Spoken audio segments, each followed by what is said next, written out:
Alright guys, haven't done a video since the Acura Integra, so this is going to be kind of an update. Today here's a 2015 Aston Martin Vantage V12S. What that means is these cars did come with a V8 and a V12. This one has the V12. Now the V12 package did come in a manual, which has the dogleg manual transmission, which I like a lot. However, this one is an automatic. Now as far as resale goes, the manual is going to hold it's value a lot better than the automatics. However, the single clutch transmission is so nice that I had to go with that option. These cars, MSRP was around 200,000 plus, and right now they're going for about 100, which is a great bargain considering all the other cars that are in that price range. What you get for the car, you get a V12, you get huge, massive brakes. It's a different car than if you were to go with a Lamborghini or an R8. Reason why I say that is because not a whole lot of people know about this car.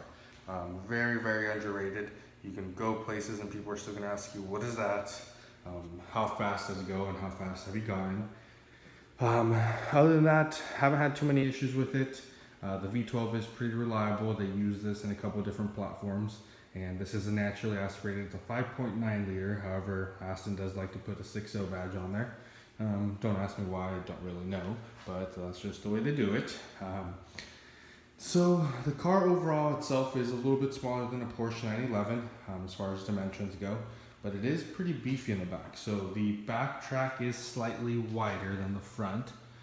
Not sure if you're able to see that. Maybe on the rug you can see how further back that back area is. Great handling car. Don't have any complaints about it. Steering feels really tight, really nice. Only issue I've had is the sport button didn't want to work, and that's when I first got the vehicle. So it seems like, you know, the cars are handmade, not really perfect per se. The issue that I had was the sport button wouldn't work. I tried to engage it, and I guess the circle wasn't perfectly round and it was oblonged, so every time I'd push it the button would get stuck and sport mode would not be activated. Paddles feel really nice metal finish. Took it into the dealership, they fixed that, no problem. They actually had that button in stock, so they were able to just take care of it on the spot. Very, very, very good service. I went in there 6 p.m., which is their after hours. The technician stayed after to help me out, and he got it done. Under warranty, so that's why I took it in, or else I'd probably be doing most of the stuff myself. And here's pretty roomy. Only one complaint I have about this car is the navigation system / stereo, whatever, the infotainment system. It is very outdated. Even for a 2015, it feels like an early 2000s vehicle. Other than that, no real issues. Car responds great. Bluetooth works amazing. No issues there. One quick little fact, these down here, they look like floor mats. They're not floor mats, they're actually part of the floor, which I found kind of funny when I first tried to detail the car and tried to pull it off, and surprised there's nothing but metal down there. Learned that one kind of the hard way.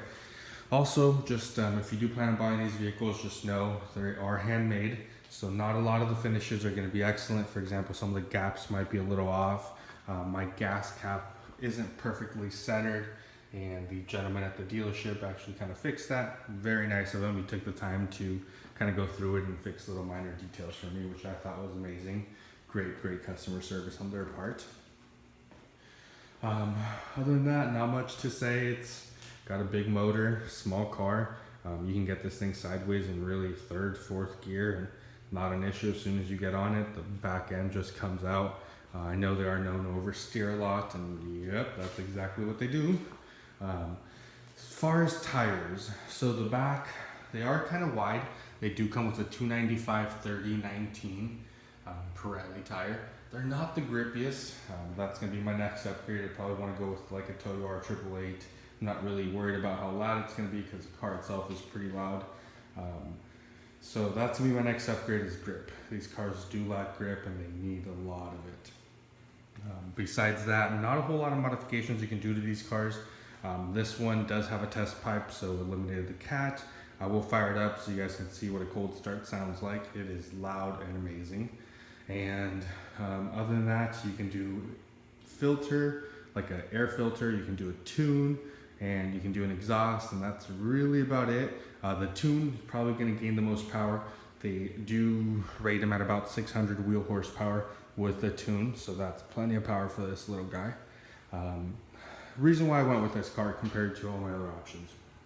So at this time, Aston Martin no longer has a Vantage with a V12. They now use a Mercedes V8 twin turbo.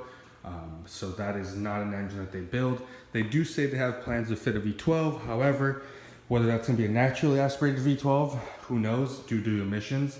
They do have a twin turbo V12, which they may end up putting in there. And this may go up in value. A lot of people say that within the next couple years, naturally aspirated V12s are going to be rare, and hoping that it will go up in value and I can make, you know, a few $1,000s off this bad boy. And that's really why. All the new Mercedes engines kind of sound the same. Aston Martin tweak it a little bit, but overall same concept, same navigation inside. They use the Mercedes electronics, so it's kind of one of the last Aston Martin Vantages that was all done in-house. So with that being said, I'm going to go ahead and put the phone down and get you guys a nice cold start of the vehicle. So this does have test pipes, so no secondary cats. It still does have the primary cats, however, so it's not full straight pipe per se. But let's fire it up and see what it sounds like.